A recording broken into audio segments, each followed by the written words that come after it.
minutes with.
All right, Jamal. I still don't see it because that means you ain't clicked on it. So it ain't there. I don't see it. You see it on yours? Did the third one pop up there? It ain't on there. So do it again till you can get it. Good evening, everybody. How y'all doing? Good evening. Again, I'm talent. I can't tell. It just happened. You didn't put it on there until just you now. Crazy as hell. So you crazy as hell. You untalented.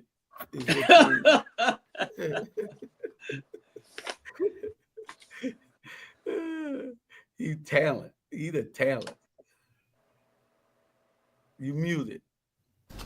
I gotta say bees right now. I'm trying to say some bees right now. Don't come bother me. I'm trying to say bees. Bees? B-E-E. Bees. Hold on. Yeah. There you go. Let me put my glasses on, man. Oh boy, you looking cool. There you go. Every day, boy. You looking dateable, dude. It's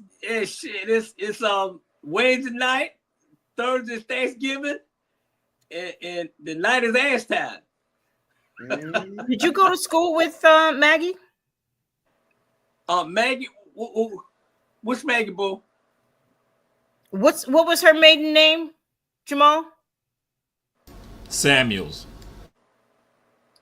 Maggie Samuels? She was at Herschel V. Jenkins High School, Heaven V. Jenkins High School. He wasn't allowed over there. He wasn't allowed over there. She went to Jenkins. She didn't go no foolish Tompkins.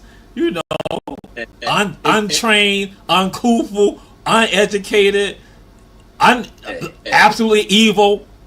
Why he talking about Jenkins like that? Why he talking about his school like that? Come on, man. Hey, if she went to Jenkins, no. But if she went to Windsor Forest and Tompkins, yes. Mm-hmm. Jenkins, we wasn't allowed to go to Jenkins because they wasn't a winner. We don't go to loser schools. Well, I want to dedicate this show to her grandson who left us on Saturday. Oh, okay. I'm sorry to hear that. Yeah, young man at 16 to sickle cell, unfortunately. So, man. Yeah, we send our prayers and wishes out to them. Mm-hmm. Well, definitely send a prayer. For sure. Yeah. For sure. So, how y'all living? All is well. All is well. We're going to have this is our special holiday show. I'm here in the radio station, and Jamal's in the radio room. And so we're going to see what happens. Yeah. Well, you got to have a good wife, and I know Jamal ain't got no woman, so he can stay there. But you got to have a good wife for you running around in Savannah, Georgia, and Pula like this. Look at this fool here, boy.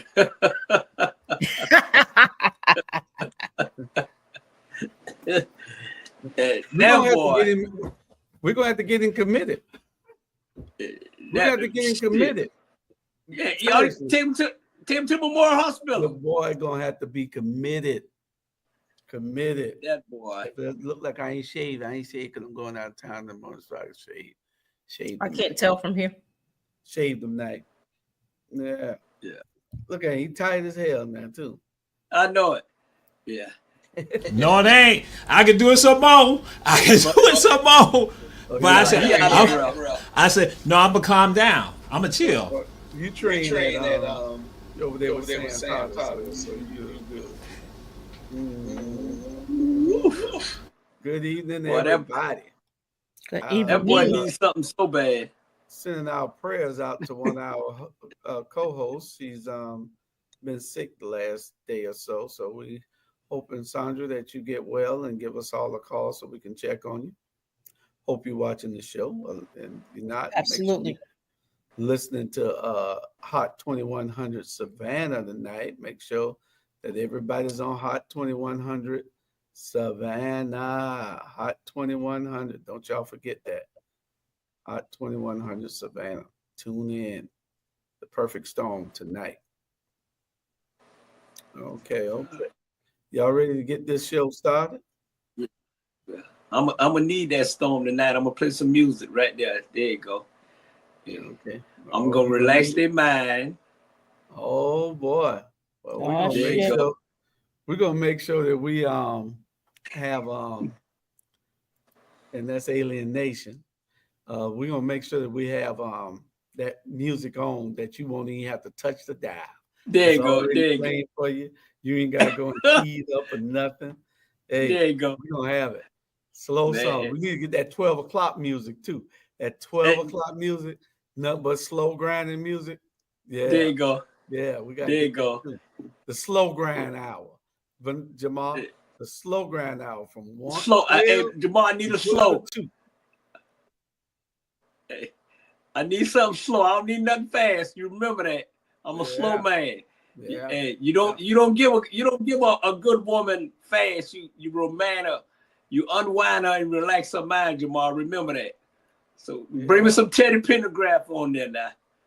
Oh shit. You don't give a good woman fast. I got a grown woman, Jew. I got a grown woman tonight. I ain't got no little kid. Oh shit. Oh boy. Okay. Well, we're gonna go ahead and get started. Since it's us. You know, we got let's look at these 11 lessons. Y'all pay attention to these 11 lessons. 11 things people learn too late in life. 1. The less you say, the more your words will matter. 2. Don't take everything personally. Not everyone thinks about you as much as you do. 3. When you focus on problems, you'll have more problems. When you focus on possibilities, you'll have more opportunities. 4. No matter how much it hurts now, someday you will look back and realize your struggle changed your life for the better. 5. You meet people for a reason. Either you need them to change your life, or you're the one that will change theirs. 6.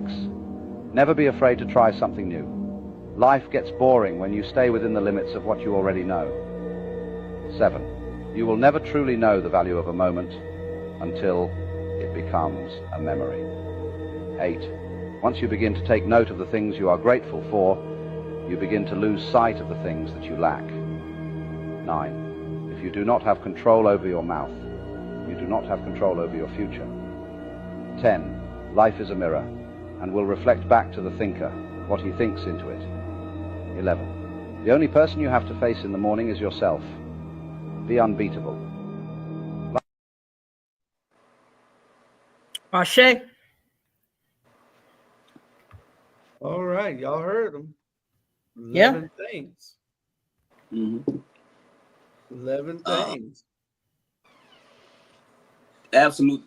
I like the one when he say, you're going to have people come in your life to change you, or you're going to change that person. Yep. It's all of them was good, but it's like sometimes you can talk to a stranger for 2 hours and you seem like you know that person for 10 years because the conversation keep going. You know, I ain't trying to tell my business, but I'm telling my business. Fantastic. I'm telling you, man, it's like, that's why I'm glowing. You see, I got on the jacket. I'm glowing, man, because that woman just made me feel comfortable when I was uncomfortable. And everything that man said is absolutely true. Period. It is. Yep. All right. We'll hear more about this woman later. You know, I got a lot of them. Shit. I got that's what I love. Drink to them. I got a lot of them. Shit, yeah. I'm like Kroger's. I got one on every aisle. Any one of them hit you? That can be expensive. Any one of them hit you in that spot? Cozy, not that spot. I'm talking. Any one of them hit you in that? You know what I mean? You know, connected with you. Woo. Jamal. Look at Cozy eyes. That wasn't me. Shout out to the veterans, Veterans Day. Veterans Month. Cozy, did you hear me? I said, did any one of them hit you? Yes, but I forgot what it said. Something about your words or your mouth or something like that. Yeah. I don't have my pen and paper tonight. But yes, I receive all of them. They all are applicable. Absolutely. Yeah, they all were good. Absolutely. Yeah, they all were good. I got to admit that. And Jamal? I was going to say that they were all fine. One that can be added to it is Jamal is talent. So let Jamal do what he got to do and come up with ideas and just give you the ideas. That Jamal shouldn't have to be caught up in other stuff because he's creative. He's a genius, so don't let him be him. That's what the other one says. And there's another one came up too, is how does the Rabble have 2,200 people and Rontel that just had 1,021 people that we think there's something going on and that needs to be investigated. That's the 13th one. 12 was Jamal's talent, and 13th is explore as to why the Rabble got 2,200 and Rontel had 1,000. Because we must see TV, man. You know what I'm saying? It's you too, man. It's called bribery. That's what we know. That's what's going bribery. Y'all bribing those people. Tell them, look at us. We'll give y'all $5. You get $5 coupon. Yeah. What kind of coupon? Shit.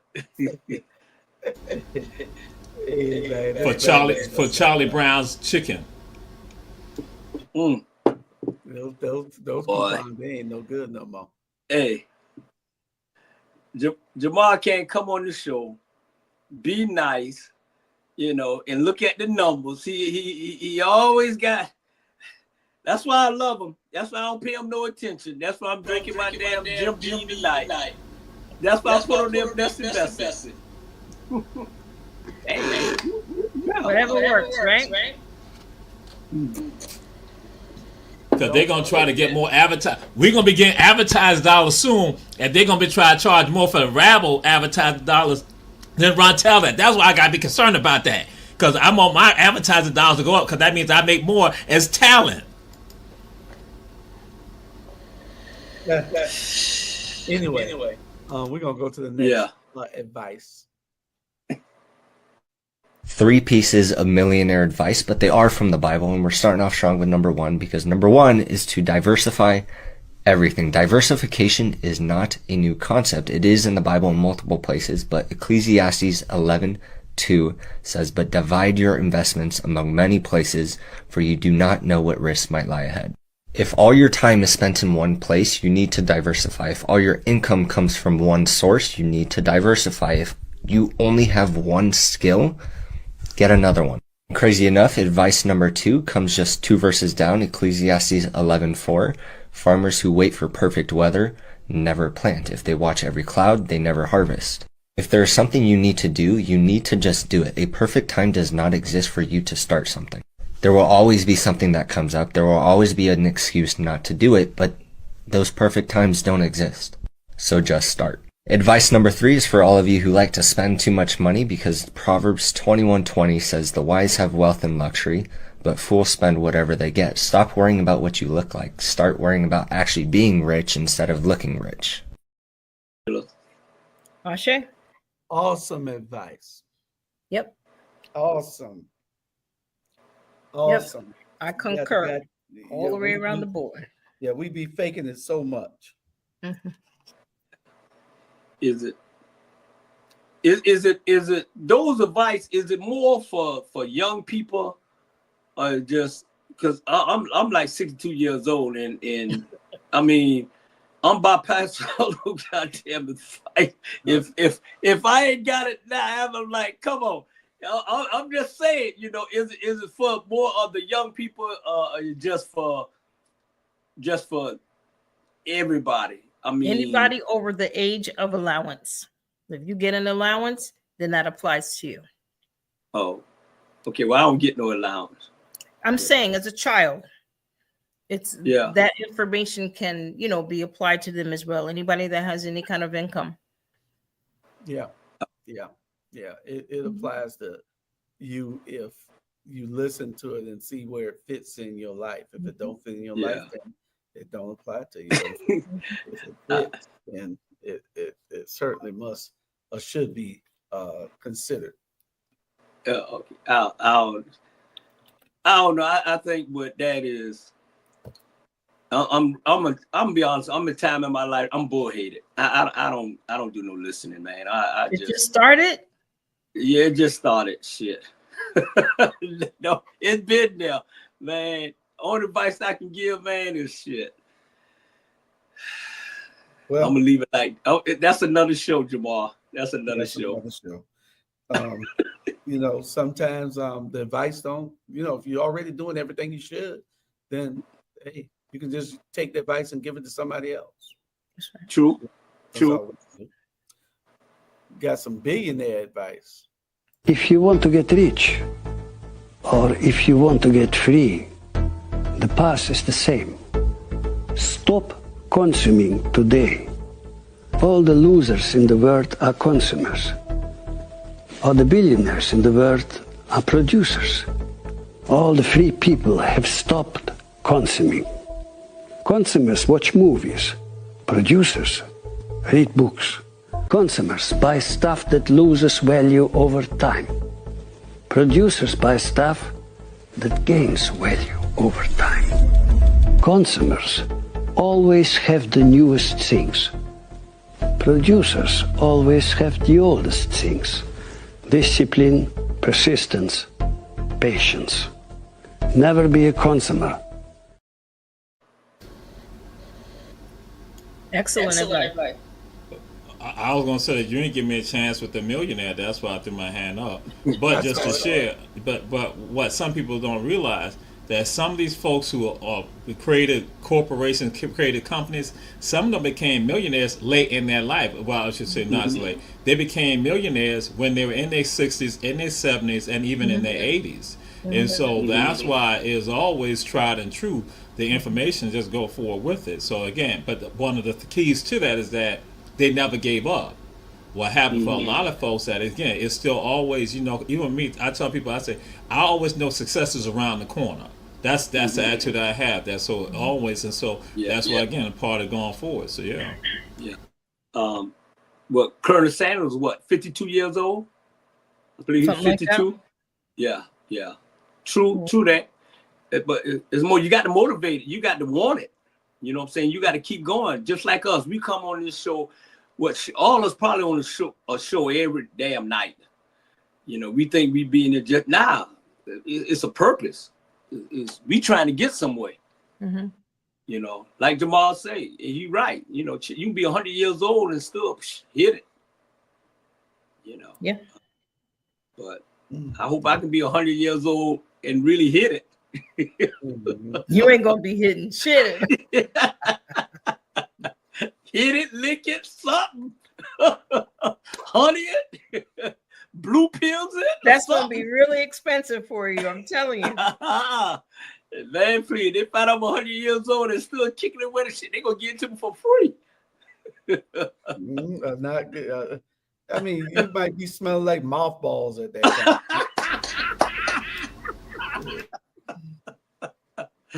Like mothballs, ain't nobody giving you nothing. Hey, there's always someone out there gonna get it to you ready to smell like mothball because they thinking that back count it smell good. There's always gonna be somebody out there give it to you now. Ain't that right, Cozy? Because Cozy gonna give it to you no matter what. Oh, I'm sorry. Sorry. No, I'm not giving nothing. I'm getting. I'm getting. Oh, okay, my fault. I ain't giving up shit. I'm getting. All right. Getting. Jamal, you got anything on the billionaire? You already. I mean, I saw that you didn't answer earlier, so I was going to let you talk on both of them. But then you got it. Well, it goes right back to something that we said that Dr. Clark talked about this. He said that, and this is pertaining to black people. That when we talk about when we say we're the ninth wealthiest nation in the world. But that's based on the fact that we're working for somebody else. We're not producing. And that's why we need to be about producing. So when they said it, I'm like, yeah, we need to be producers. Because we know it's fine to consume. People got to consume anyway. Even billionaires consume stuff too. When you got golden toilets and other stuff like that. Why the hell you need a golden toilet? You don't need no goddamn golden toilet. Platinum toilet. You don't need. But that's what billionaires, they're going to do that too. So, but then also some billionaires also, they don't do it. One thing they do, they have access. Now let's go and say this. Elon Musk per se, what does he do? He goes in and he accumulates. Somebody else has done the production. So, and that's why people go at him, and then they try to make excuses for him. But yeah, it's about we gotta be producers, just to say that's why Julius Hall had me, down here in the radio station when I should be farming, doing just like the farmer, but I can't farm because Julius Hall got me right here in this station. So it's about producing. So we trying to produce something that's gonna be successful for everybody. So everybody, get a piece of that pie. So I'm down with producing. So see how I said that? Yeah, getting the big bucks. Yeah, you're a producer. You're the talent. The thing is, we got to stop buying so much stuff that don't have any value. We buy things every day that don't have any value. I don't buy shit. If I buy something, it is to add value to whatever I'm trying to get done. That's what I do. I don't buy nothing. I'm serious. I don't even buy a pair of tennis shoes or a pair of socks. Yeah. It's got to be value. I brought these shirts here so it could add value to the company. It ain't nothing I buy that ain't for a reason to move all of us forward in what we're trying to do. That's part of what it is. Okay. Now here's something that y'all probably gonna jump on about. So you know what? I'm gonna say this. I'm gonna save this. After you teased it, Yeah, I ain't gonna pull it back. I ain't going to that right now. I'm gonna go. I'm gonna go to. That's not good, in the Cozy. When you pull back, tease. That's what I said. Look at Jamal's face. It's messy night. That's Friday night. We'll be right back. Need your garments cleaned with care and with a professional touch? Then bring them to One Price Cleaners in Garden City at the Old Farmers Market on Highway 80. Service you can count on.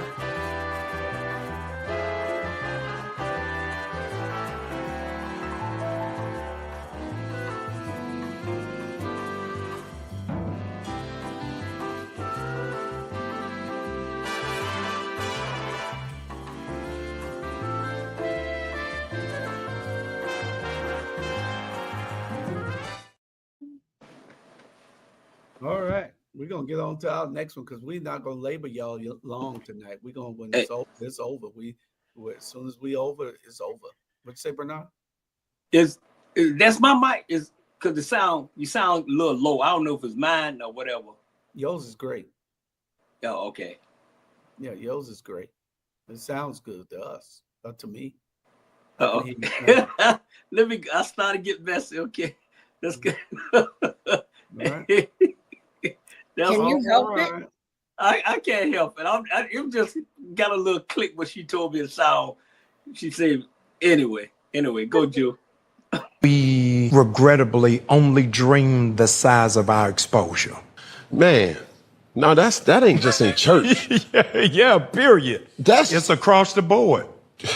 Can you please say that again? Yeah, we only dream at the size of our exposure because what we're exposed to is the only things that we think are reachable. I was having this conversation with my lady. She said, how can a person who is raised or people who are raised in the same house, fathered and mothered by the same mother and the father, eat the same food, have the same doctrine of do's and don'ts, and still, when you get old, because of what happened when they left the house, what they saw, what they were exposed to, sometimes the generational curse is not demonic. Sometimes a generational curse is your parents' limitation. Amen. Listen. Amen. Listen, you ain't got to go to church to know, like, I ain't starting. That's blasphemic. I ain't gonna keep making no jokes, but that will hit right there. Yeah. Yeah. That's facts right there. Man. That's crazy, man. I just looked at that right there last night. Those two. I like that brother. That brother, both of them deep. And I like your boy the week, but he's right on. Yeah, they both have their own podcast in case anyone's interested. Mm-hmm. Yeah. Everybody, that's one thing I like about us. All our personality is different, but it's the same. If y'all can understand it, you know what I mean? Fundamentals are the same. Yeah. We bring the same. Right. Yeah. Right. We bring certain things to certain things. Certain common things we have. Yeah. Yep. That is true. That is very true. Very, very, very, very, very true. And you sometimes your parents limit you because, especially these days, because the parents are so young that they don't have exposure to everything that they should have had growing up. So they're having babies young, so they got to be exposed to those things also at the same time as their kids sometimes. So, hopefully that trend will change in the next 20 years or so. But it's a trend, and it takes time to get out of that cycle. All by us saying the things that we say, by us giving out information, pertinent information that's going to help our community. It helps to change things. People might not think so, but it does. It does. Dr. Jamal, you had anything you wanted to say? I want to say this element right here. People talk about generational curses, and that becomes an excuse. I'm just going to be frank with you. It's just an excuse for some people to go and say, we have a generational curse in my family. No, it's not, because and this is, and so I got, it's some other things somebody shared with me, the message through TikTok. Somebody knew me from Savannah State, and I gonna look at some of the people and some of the things that they make excuses for some of their actions, and then they go and say a generational curse, and then people just run, oh yeah, no. I'm like, no, that some of you know for a fact what is right and what is wrong. Yes, I'm not talking about some esoteric, philosophical, like what is morally right, what, like, fool, you know what is right and you know what is wrong. That's just clear about that. But then you're going to say generational curse, we got that in mind. I'm like, no, you know what was right. You know what you should have been doing. And so I got to say this at times. And so, yes, sometimes with regard to our parents and our grandparents, that they may not have been the best examples, but you got all these other examples out there that you see just in life in general. You got rules of law that comes into play. You know you were not supposed to go kill that person. You know that. You know that money did not belong to you, that you saw that came out somebody's pocket, or that you know that somebody was working for. You know that. So they say, well, this is a general curse in my family that we've had being exposed. I'm like, yo, check this out. You know what's right, you know what's wrong. And some of it, I tell people, because I tell people, I don't like faddish activism and pop culture activism. I don't like faddish excuses and pop culture excuses, because that's what happens. And so sometimes we make that, that's an excuse, and then we go on, we feel, oh, poor baby. I'm like, stop that. They knew what was happening, because you're a man and a woman, and you know you were not supposed to come and cause harm to me, because when you did that, now you got repercussions behind that. You're right. And they be saying, you can't hit them. Man, I beat their ass. My little girl, I beat them ass. Trust me. I give them hard, tough love. I don't give a damn, because at the end of the day, I tell people, when your kids leave your house, they representing you. Okay? So if they go out there and act a damn fool, I was too scared to do anything wrong, because I know my mama gonna find out before I even get home.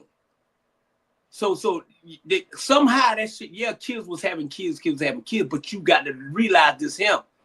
Beat their ass. And you let them know what's right. Like Jamal said, you let them know what's right and what's wrong. Stop all this sugar coating shit and man, tell it like it is. Yeah. At the end of the day. And if you're gonna come in my door and take me because I beat their ass, well, okay. When they call and I go to jail, I'm gonna get out, and then I'm come back home and I'm beat their ass. Then we gonna just keep on going. Pick me up. I'm going. That's how it's gonna go. I told my daughter, y'all ass ain't gonna fail on my watch. I may be dead and gone, but you damn sure ain't gonna fail on this watch here. You better keep your damn dresses up and don't bring no more goddamn kids in this damn house. Oh, I'm sorry, I had a moment. Oh Lord, I'm sorry. What I'd like to add, the good thing about generational curses, when they exist, because some of them are legitimate, is that they can be broken. For example, my grandfather, from what I was told, was a hellraiser and a yeller. My father was a yeller. Now less now, but am a yeller. And my daughter and I had a conversation about this and how she doesn't like it. I said, well, Shai, this could be your generation that stops it. You don't like how it feels, blah, blah, blah. You can break that curse right now, so you don't pass that on to your children. No? Okay. Dr. Jamal, do you believe that there are no generational curses, or that people just shouldn't use them as an excuse? You shouldn't be using it as a doggone excuse. That's what it's a doggone excuse. See, because again, and this is why I tell people, the internet has been one of the worst things for us in general as a group of people. Because somebody goes and says it, and then guess what happened? Everybody then go. It just becomes a ripple effect and becomes even greater. And so people talk about that. I'm like saying that it is, again, actions that, again. So we know that there is trauma. There's and see, but nobody talks about the trauma. that is legitimate. So we talk generational curse, and I'm like, again, I'm sitting around there, but there's trauma that has been documented with us as a people.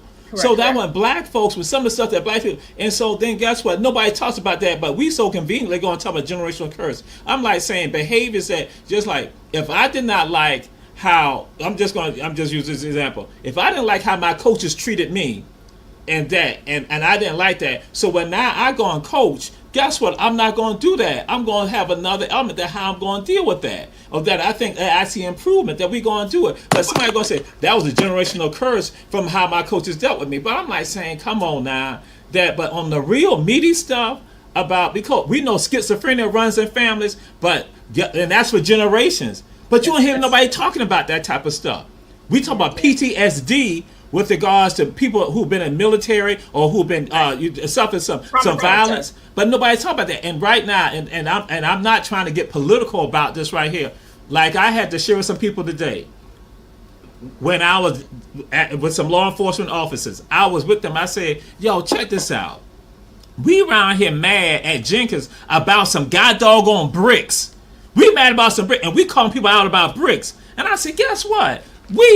So I'm a Jenkins alum, so some of y'all will find out I have a love-hate relationship with Jenkins. I throw that out to people, but people really know me. They know I got an absolute love-hate relationship with Jenkins and most of the public schools in Savannah, Georgia. Excuse me, not most of, all of them in Savannah, Georgia. I have an issue. I have an issue with all of them because, just like as I said to them, I said, listen here, we're concerned about bricks and homecoming when the young people who go to our schools that we say we love so much are in communities where there's a bunch of violence, and nobody goes and says those kids over there need trauma, they need counseling. Nobody says that. A person who said that, she ran for mayor, did not get elected mayor, and so she and I had these conversations. We got other people who live in these neighborhoods who are experiencing people shooting, being killed, all the violence. Nobody says that, and I'm like, y'all gonna tell me about some god doggone bricks, and y'all gonna talk about homecoming, when I'm like the very communities that those people are going to school to, and the way these elders live at who cannot escape.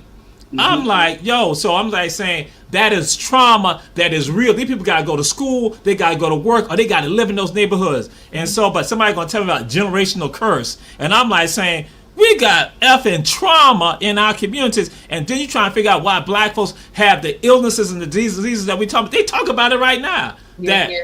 Elderly black people in general have more pressure on them, stress for financial issues than Caucasians. Because again, it's all the discrimination, all the racism that goes into play. And guess what? That ain't like jumping, that ain't picking on nobody. That is real, it's documented. But guess what? I just said that on this show right here. How many other shows say that type of stuff? How many other networks say that type of stuff? Very few. Excuse me. There are those out there, but you don't get that in a lot of these other places where you not got. You talk about the frilly stuff. Oh, look how beautiful they are. Look at what Khloe Kardashian is wearing. Look at all that. When I'm like saying my people in my community are traumatized. People in West Savannah, Augusta Avenue, people in Fraser Homes, people in Camp Project, traumatized, and y'all gonna try to tell me about your Lamborghini and your god doggone Tesla, supercharged truck, and you talk about these other people like that. Well, I'm saying, so I'm going off right now, and you gonna talk to me about the love of Donald Trump? Get the hell out my god doggone face with that craziness when I'm like saying my people around here in pain. Yeah. And you're right. And to piggyback on what you said, you absolutely right, 110%. And you know where it come from? I said this 6 years ago when I got on this show. We allow people to treat us all kind of damn way because it's just us few talking. And then they think Jewish crazy. They think Jamal crazy. They think me crazy because we speaking out. Man, go to hell. Whatever. I'm going to be this way till the day I die.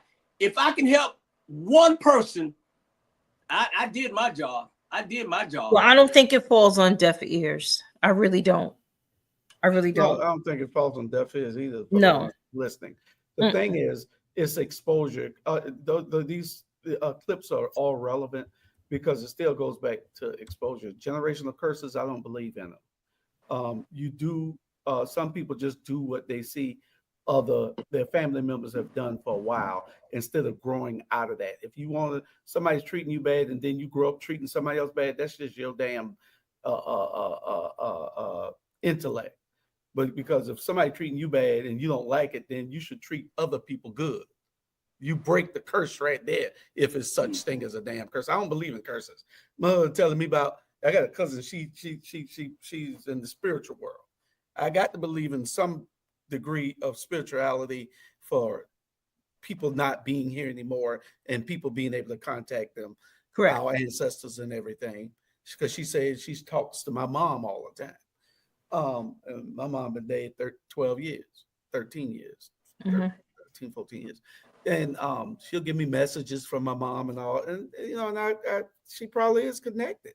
You know, some people have that discernment. Yeah.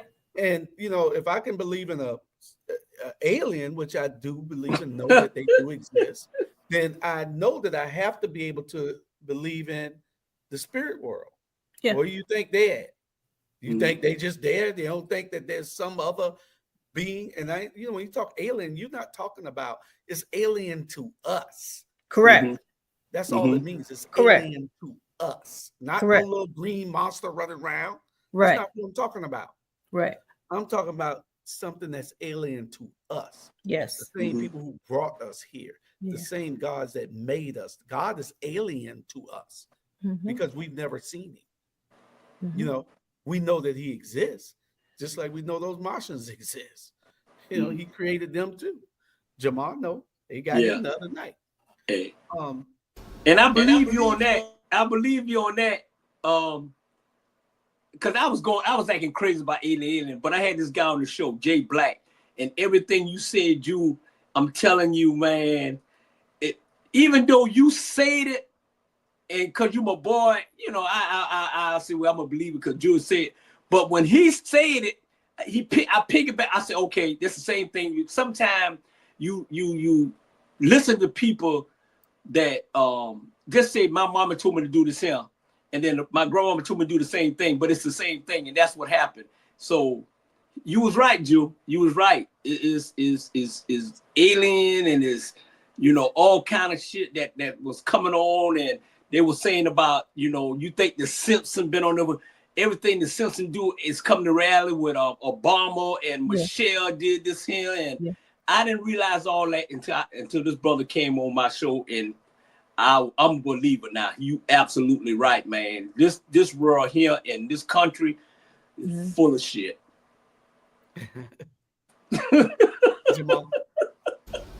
Now I'll say this. You know, I do not subscribe to aliens. I do not subscribe to that. But what I do subscribe to is to the other world, that is the unseen world. And that, yes, Julius, I would say that if your cousin tells you that yes, because I have in my family, I have the people who do have the dreams. And like I had to break down and tell some people about there are like 4 levels, there are 4 groups of people that are able to do some things, and people sometimes don't understand it, and even myself. So Julius, I'm just saying, we ain't gonna go no further on it. So what happened, because I had to like grab myself on something, I had to dream of Pancho. I had dreamed of Pancho Boris. I had a dream of Pancho last night. No, not like yesterday morning. I had yesterday night. I had a dream of Pancho.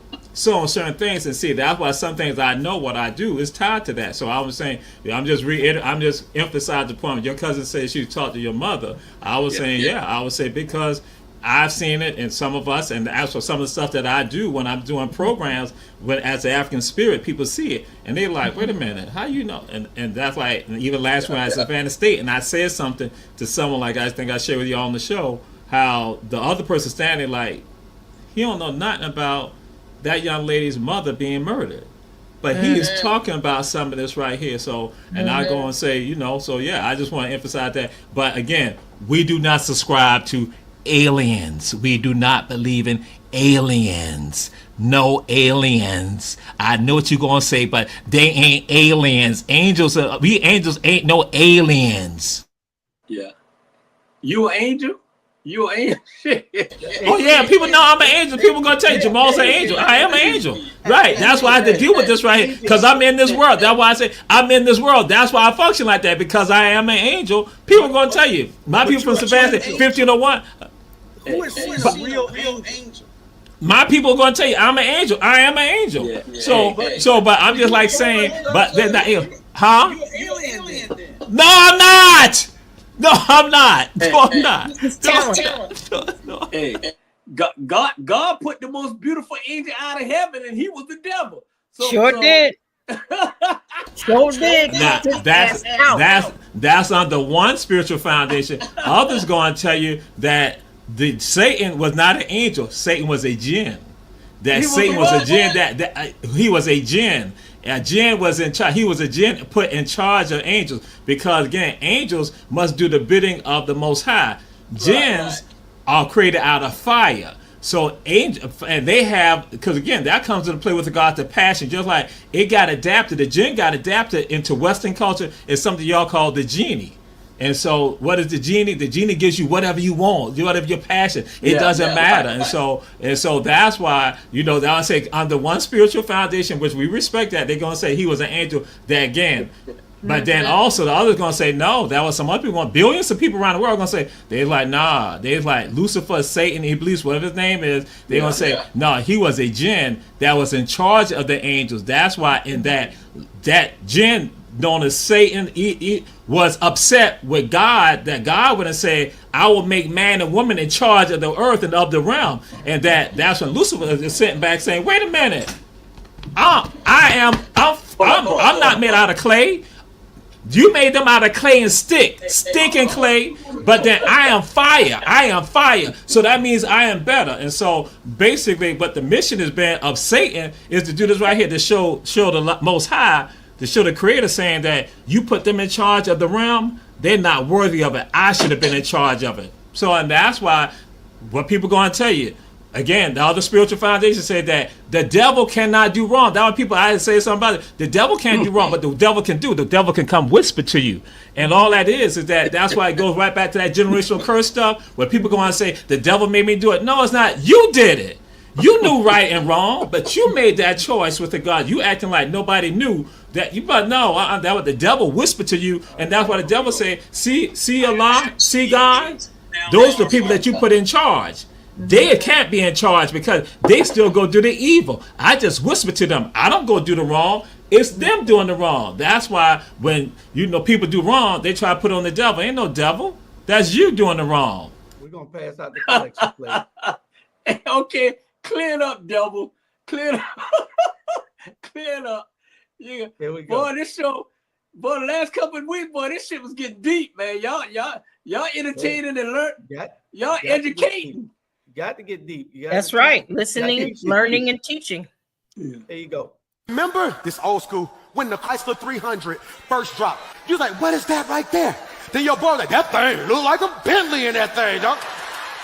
And then they would tell you stuff like, oh, this is the Chrysler 300. It's like a Bentley. And so people start getting them Chrysler 300s. Everybody would say, it looked like a Bentley till a Bentley showed up. When a Bentley showed up, the front of the Bentley like this big, the tires like this big, the doors open a different way. And I was sitting like, it looked like a Bentley, but it ain't a Bentley. But it can pass as a Bentley till you see a Bentley. That might be why people don't want you to come around, because they can impress people who don't know no better till the real thing show up. That's why you be sitting at home like, why y'all didn't tell me? Because when you walk in the room, all the energy go to you. So I tell you what, I'm going to let you be a Chrysler. I ain't going to stop being a Bentley. Don't stop being you.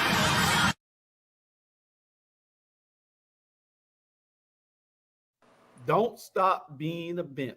That's right. Yeah. And y'all show up, everybody know you're Bentley. That's why you walk in yourself. You walk in your spirit.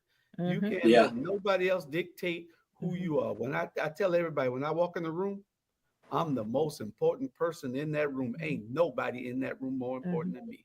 No room I walk in. Never. Yeah. I don't care who in there. Yeah. Right. That's just the way it is. You got to walk with that kind of confidence. Yeah. I am the Bentley. I'm not the 300. Yeah, absolutely. Feel that way. And never apologize for walking in your confidence. That's right. Owning your space. There's nothing wrong with that. Yeah. That's right.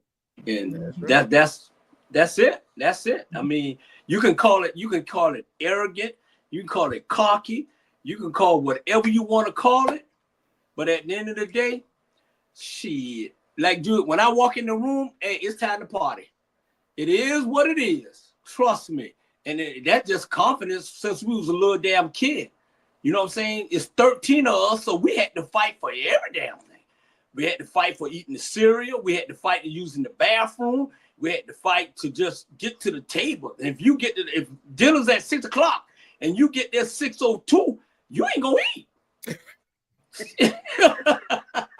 Because the rest 12 of them already sitting there. They're like the damn disciples, the Last Supper. And you better get there early. So Jamal got there so late, and he eating. That's why he eating now. Oh, man. He eating now. He ate the day, Bernard. The man ate so much, he scared me. What he had? He went and got all these things for his show, right? Because he had a show. Go back and watch his show today. He had a show, and he went to Kim's and got everything except sweet potato pie. And black-eyed peas. He went and got macaroni and cheese. He went and got, that man had everything over there. And ate it while he was doing the show. He was showing the people traditions. You know, what we eat as black people, why black people like so many things. Yeah. Y'all go back and look at Jamal. Yeah. Hey, but that Kim, man, that Kim restaurant, you got the man, they got the best food in Savannah, Georgia. They do. Yes, they do. They got good food. Good food. Good food. Good food. Yeah, support them as often as I can. Mm-hmm. That's where I first met. That's where me and Jamal unfortunately first met Cozy at. Oh, that's unfortunate. So that's why those ladies who wrote there got an attitude problem. Oh, I'm sorry. I didn't mean to say that. I'm sorry. I love y'all. No, they got the attitude problem because of Jamal. Jamal give them the attitude problem. Oh, man. Yeah. You know what I said, man? And then Jewish bust me out talking about, he just was talking to you. He said, y'all got an attitude problem. I'm like, damn, now I got to explain myself. Yeah, went right back and told him. Good tip will clear all that up. It did. We go.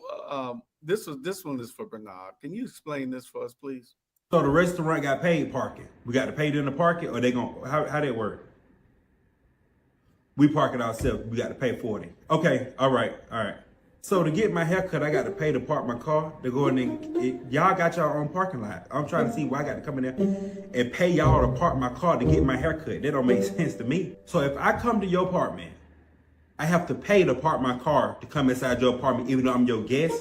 Like y'all got no residence passes or nothing. Well, shit, I ain't coming. You have to come see me. I'm not gonna come up. Why would I come see you and pay to park in your? I'm coming to see damn you. You don't want to pay it? So in order to get gas, I got to pay at the pump to pump the gas that I got to pay for. What kind of shit is that? Whoa. So in order to come inside the lounge, I got to pay to park. Then I got to pay to get in. Then I can't just sit down. I got to pay for a section to have a seat. Then when I get the sections, I got to pay for a bottle, for a $300 bottle, and then. I'm about to pass out. Let me get this straight. So in order for people to come inside your restaurant, they have to pay to park. Ain't the goal to make money from the food and the drinks? What, you try to make parking money too? And on top of that, y'all parking lot got potholes in it. What kind of shit is this? Hey, we just gonna get an Uber. We just get dropped off because I ain't with that paying for parking shit. Hell no, I'm not doing that. That's Atlanta, Georgia. I love his That's video. Atlanta, boy. Woo. Every place you go, you got to pay for parking. Pay to park. Yeah. You ain't downtown like in Savannah, it's downtown. You know, but everywhere you go in Atlanta, they want you to park. You go to the clubs. I'm going to say strip club. You go to the club, they want you to pay $25 to park. Yeah. And then $25 to get in. Yeah. And then you got to buy bottles. And there you go. Yeah, that's Atlanta. You got to pay to park. You got to pay to get in. You got to pay for your drink. You got to pay for your ass. You got to pay.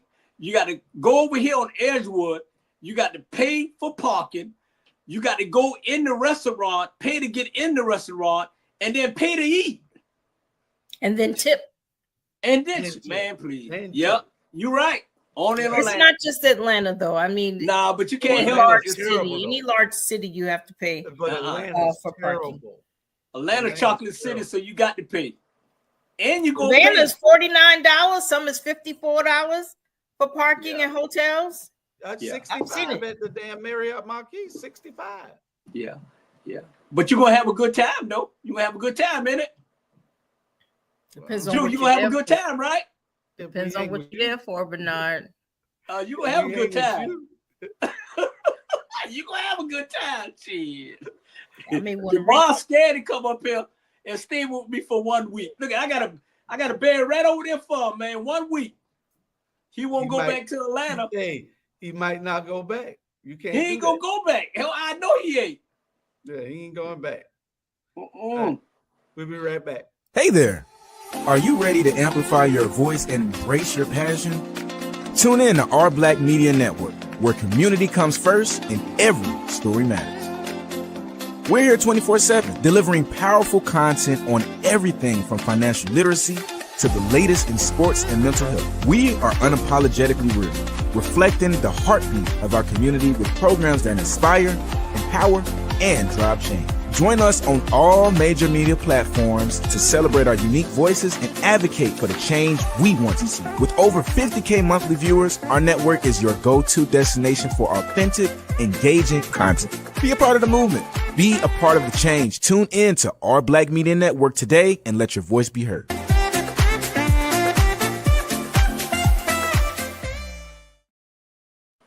Jamal, I just realized that could be, that's 51 seconds, right? We could use that and add another minute to it for our pitch deck, because that was very informative right there. That was a very informative piece right there. Yes, sir. Yeah, I just noticed it. Yeah, I got to look at that.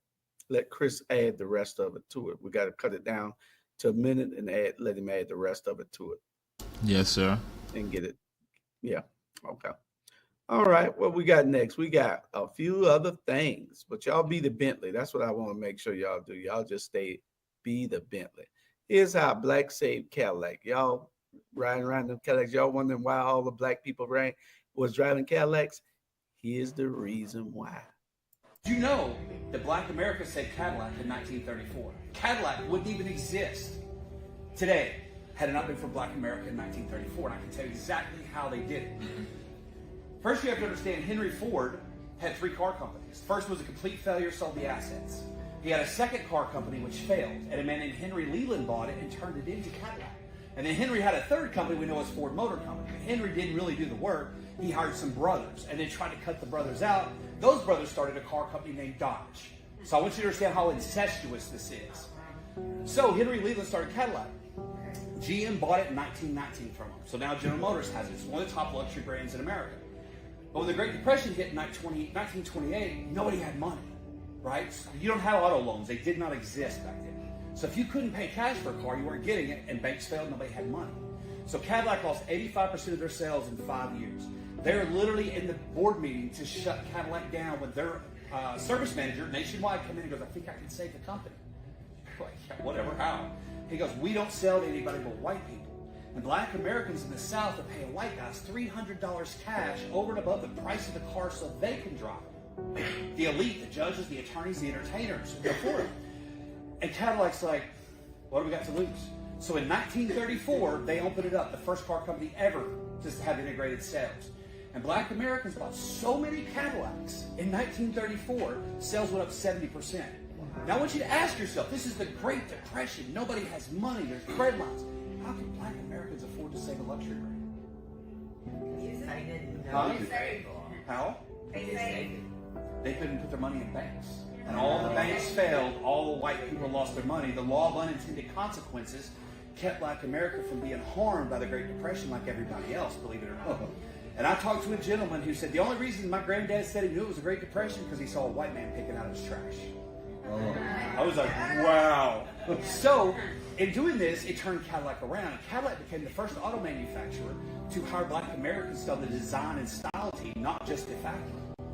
So So Cadillac became one of the first integrated brands, and a lot of times we have stereotypes about Black America loves Cadillacs. Now you know why. They say the damn car.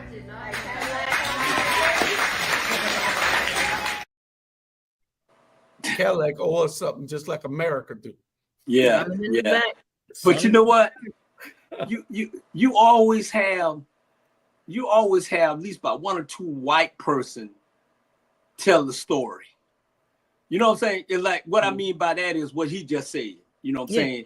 He's telling the story, and it's benefiting us. You know what I'm saying? Some of us won't listen. Sorry to cut your wisdom. Some of us won't listen. Well, why you cutting us off? Well, why you cut me off? Well, why you cutting me off? What I have to say is more important. Well, why you cut me off, Cozy? Well, why you cut me off now? You know, it's just like a woman. You don't get cut off when that man rocking your world. So why you cut me off? Why you talking? I keep my mouth shut. And that's what you should do right now. Goddamn right. I don't say nothing. Okay, go ahead. I was just going to say that some Black people, we don't believe or validate a point until the white man says it. Yeah. You see? Mm-hmm. Well, that's not the point what we're trying to make right now. We're talking that's about the point I was piggybacking off of what he said. Yeah, well, we're talking about Cadillac being saved by Black people. Let's get back on topic. Ain't that about Ain't that a bitch? I'm talking to you and Bernard. Yeah. It's your show, bro. I'm just here. Go ahead. You know, and we don't realize why. If you listen to it, we weren't hurt by the Depression as much because we couldn't put our monies in their bank. So we didn't lose a whole lot of money. You know, it was a Great Depression, but it didn't hit us as bad because we could go out and we could buy a Cadillac because we were saving our monies at home. Now, we don't want to do that today because too many people robbing your house. But you do need the bank in what's the name of those banks? First Third, whatever the name of that bank. First Third Bank. Yeah. First Third Time. Shit. Cash App. All that. Yeah. I don't know about Cash App. Cash App. I know Cash App say, "Do you want to order a business account?" Y'all slipping on Cash App, Apple Pay, and Zelle. Oh, I'm sorry. That was. May I add that some years ago, our people had Freedmen's Bank, and sadly, a lot of the money was taken, and that's where the keeping the money under the mattress came from. Our people didn't trust putting our money back into the banks. That's correct. Yeah. I remember that. Oh, that's where that come from. There's a reason why anything is done. There's a reason for traffic lights. There's a reason for. There's a reason. Yeah, because I kept my money under the mattress because I was taking it. No. You were taking from yourself? No, I would take with somebody else. Go ahead. Let's move on. So when you were done, you told her just reach under the mattress, right? Let's take move her on. feet. Let's move on. Jamal, sure you're gonna give us some history. That he will do. I was gonna move on, but just to say, because what happened, you had a lot of us who were working in the industry up in Detroit, you know, and so that comes into play. And then with the Freedmen's Bureau Bank, we told them that goes back to 1800s, and so that they did not provide the same protections that they did with other bank failures that later on we see with the FDIC and all of that. So yeah. But now one thing, the Freedmen's Bureau records, just to let y'all know that Freedmen's Bureau records, that's one of the ways people use for genealogy, that you can go and find out some of your family history via people who did put monies in. Because under the Freedmen's Bureau Bank, they would then ask people who would you bequeath some of this money to, you know, and people began to listen, even family members that they no longer saw who had been sold away in captivity. They like, I had a husband by the name of James Brown, and the last place he was in Savannah, Georgia. And so people now, when they're doing some of their family research, they go back to those records, or they're going to say, I had a daughter named Matilda Walker who was in Jacksonville. And so, so that part of the story people don't know, but that's what some people use to trace some of their family history. Yeah. And Jamal is right, man. I'm telling you, Jamal, you a walking history book. I don't even look at the book no more. Shit, I just listen. You know what I'm saying? And listen, if y'all can't read, just get Jamal Otto, and he'll bring down the history. And I'm not saying that as a joke. I mean, this brother breaks some shit down, and I appreciate it because I done learned a lot from him in 6 years. And I, even though I stay on his ass and we back and forth, we still on it. But at the end of the day, I want to give you, man, you're a walking history book, and people need to listen to you, and because you break it down, and stop hating on the brother, but appreciate the brother. Well, if we can keep his fingers out of the soil and on the farm, I know if he stay on that damn farm, man, getting behind a camera where he can put all this thing on film, that it can go into the archives forever, so that we can teach our kids. See, we need to start teaching, because they coming to Donald Trump taking office now, so they're going to penalize anybody that's trying to teach any DEI stuff or anything with what the thing was, what the thing was, Jamal. You're talking about what they call critical race theory? Critical race theory. CRT. Yeah, CRT. You know, so we're going to get, he's making us do what we have to do. Yeah. So, and that's the only good thing about a Trump president. Yeah. Is that it makes us understand that we need to unite. That's the only good thing about it. Wake up call. Yeah. That was the great thing about segregation. We had to rely on each other for products, services, blah, blah, blah. Then integration came in. Yeah. Okay. We lost that power, that dollar. All right, next one. So I think this message that I'm about to say, and if you got an iPhone or if you got a piece of paper, I suggest them take it out right now, because this is going to be your blueprint to winning, not just only in football or making the pros, but this is your blueprint in winning life. The first thing is be on time. And when I say be on time, that doesn't mean walk into the room. If you're scheduled to be there at 11, be there at 10:30. That's the first thing, be on time. The second thing is sit front row. Too many cool guys sit in the back. You want to be cool? Cool and success don't go together. I'm just going to let you know that now, and especially when you're trying to make it in the pros or make it anywhere in the life. Cool and success don't. Have the humility to outwork everybody, and it starts with sitting in the front row, right? Be a front rower, be on time, and the last thing is be disciplined, right? And when I say be disciplined, that means and I'm gonna give you an example. If it's a pond that I walk past every day, and I say for 365 days, I'll throw a rock in this pond, right? I grab a rock, I throw it in there the first day. When you get about to day 10, you're gonna start thinking in your mind, well, if I can just throw 365 rocks in this pond, that'll be it. That's not what you committed to. You committed to throwing one rock every day. So be that type of person who actually follows through on what they say. That creates discipline. No small disciplines will lead to greater disciplines in your life. So the first thing is be disciplined, be on time, sit front row. What advice would you give to young athletes back in Baltimore or around the world trying to get to where you have been? Man, Jules, you must be in my house, man. You got to be in my house. Jules in my damn house. He's an alien. No, I'm in everybody's house. I know it. I watched that today too. Yeah, what the hell? It's got to be. You got to be in my house. Trust me. And those are very simple things. Yeah. Yeah, very simple things. I believe even being on time. I don't go nowhere late. Ask my wife if it's someplace we got to go. If we don't get there on time, I don't want to go. Well, they say if you get there on time, you're late. Yep. And if you're late, you're out of question. You're out of pocket. If you get there early, you're on time. Mm-hmm. I had a person tell me years ago, when you're late, it tells the other people that their time is not important or respected or valued when you're late. Correct. That's correct. Especially you need a ride. Somebody come by to pick you up, you need a ride. They get there and your ass ain't ready. Yeah. You got them waiting 15 more minutes. Nope. You're not ready. I left many people for that reason. Yeah. I go get my goddaughter the other day. She tells me she ain't ready. She's supposed to be ready at 8 o'clock. She ain't ready till 9. She say, I'm not like y'all old people. We don't wake up early like that. what is the world coming to? You know, I'm not like y'all old people. I'm not old, girl. What the hell around here? Man. Sometimes we fighting a losing battle with the man. Sometimes it's some of those fight with those young kids, man. Sometimes I just walk away, man. Some of them are just too walk far away, gone. man.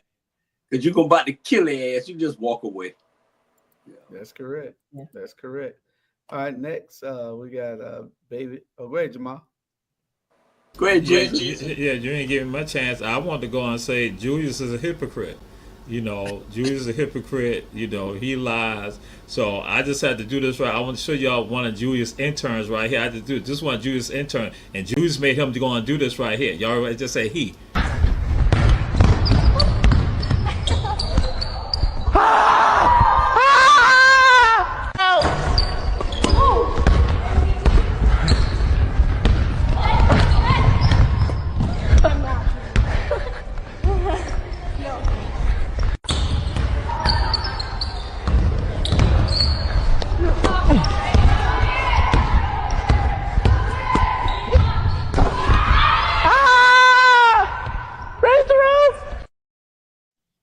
She walking like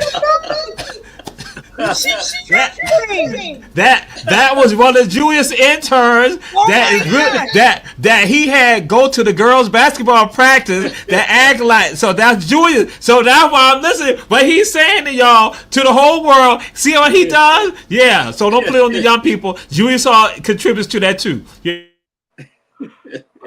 She walked like a mug, Jack. Where y'all get this guy from, y'all?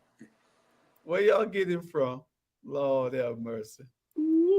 I tell you, hey, Jew, I ain't mean to, man, you going too fast, man. You got all these beautiful women popping on there with the comments, man. I'm trying to write their name down, man. You going too fast. Slow down, man. Shit. I know. I just got to go back and watch the whole show. That's all. Okay. It was a fine something, boy. Right, we ain't got but 3 things left, y'all. We're gonna try to get out of here early tonight. We got 3 things left. Okay. How many kids you got? I got 3. You got 3? Yep. How many baby daddies? I have 3. You got 3 baby daddies. Yes. Okay. How many kids you have? I have 2. How many baby daddies? 2. 2? Okay. So you didn't think after the first one that you wanted to marry the next one? No. No? How many kids you have? Preference. I have 3. You have 25, 3? 18, and 12. Okay. How many baby daddies? 2. 2. Mm-hmm. Okay.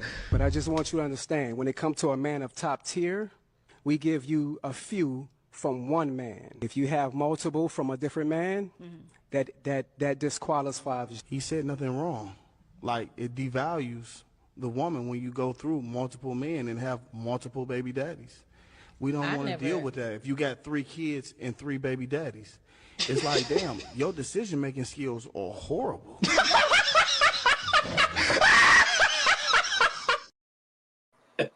Hey, I seen that show. I seen it. Yeah, they clowned him a lot, but he is right. Yeah, man. That brother, man, I went downstairs after that, man. I was like, this dude, come on now. I mean, even though it was true, come on, man. You don't be disrespecting. I mean, think about it. You know, you go to a girl house and she got 3 baby daddies, and by the time you over there about 2 weeks, you find out, oh, she got 3 different baby daddies. I got to deal with Rodney. I got to deal with Bubba, and I got to deal with Shaquan. Damn, you know, and I got, you know, some of them look kind of rough, and if I end up knocking the kids out of the head, I got to come, you know. Yeah. That's right. That's what me and Jamal Singer, that's what we have to deal with, man. Hey, this one got 4 kids and it's shit, man. I don't know, man.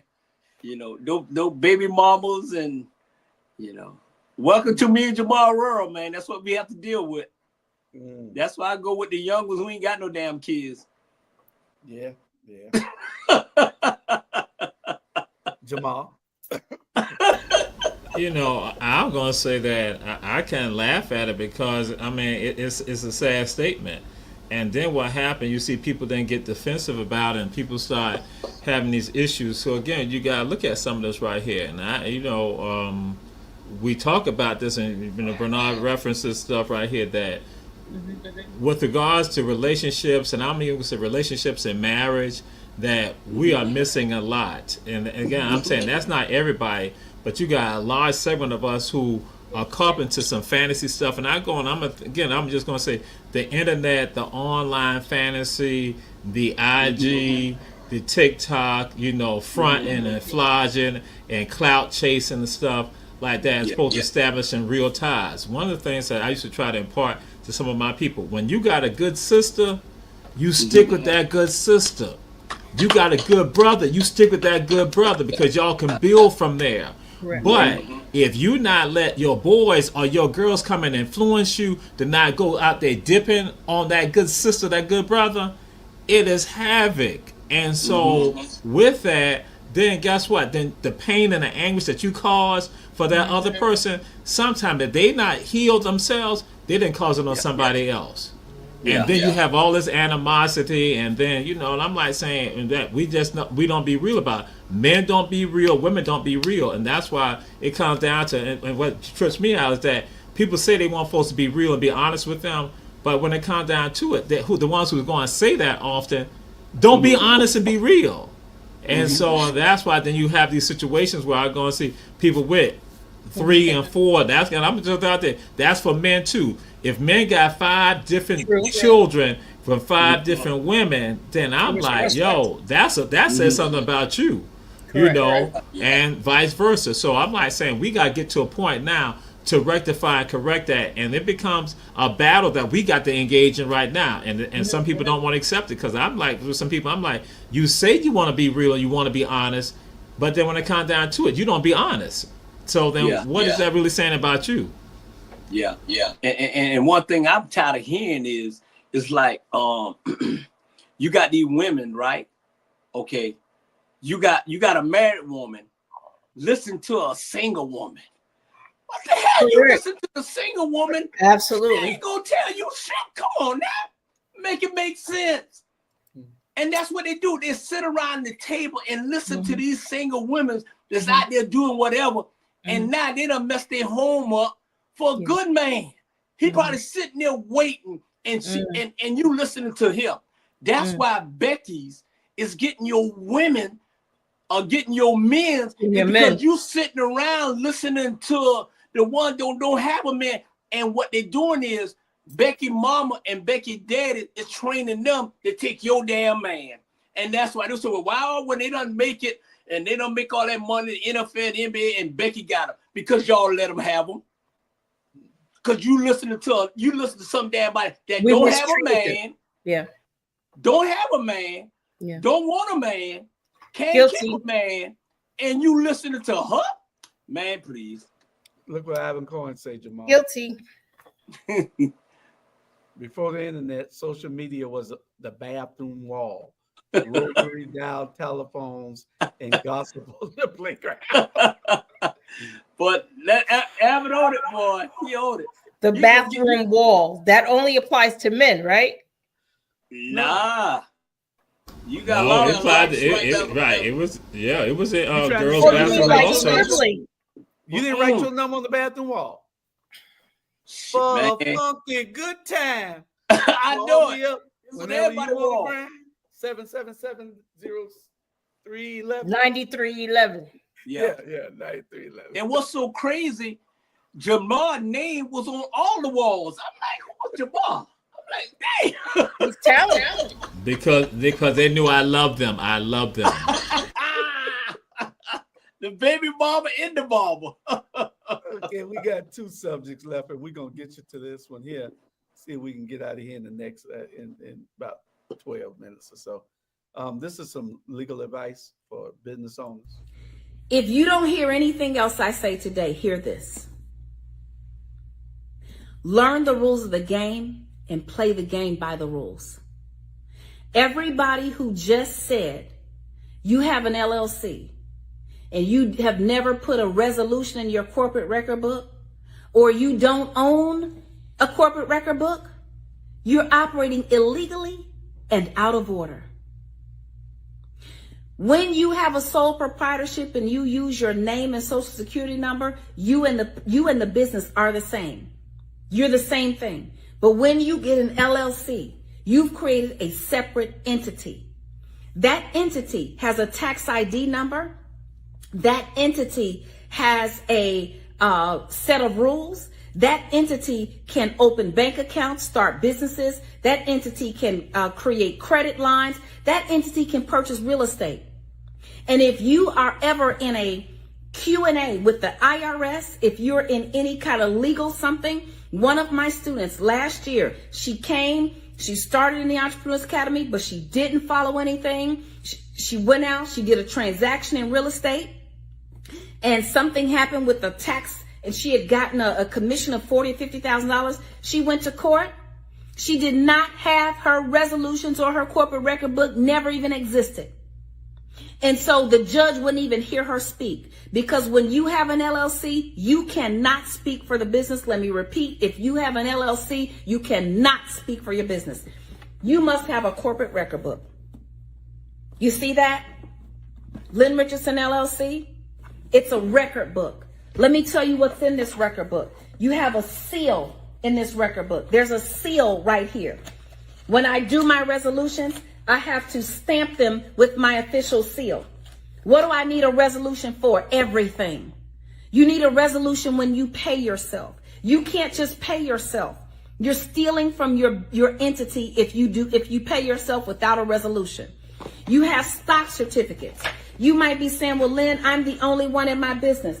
I have a stock certificate issued to me for my business. Yep. That's a lot that a lot of people aren't doing. I'm guilty of some of those things that I got the book. I got 2 or 3 of those books for different companies with the seal in it. But the resolution part I have not done, because you got to make money to pay yourself. Yeah. I know it. So I'm paying out, so I ain't paying that yet. So hopefully our black media will make some money soon. Yeah. Hopefully we'll make some money. It'll be some money to be made. Yeah. All right.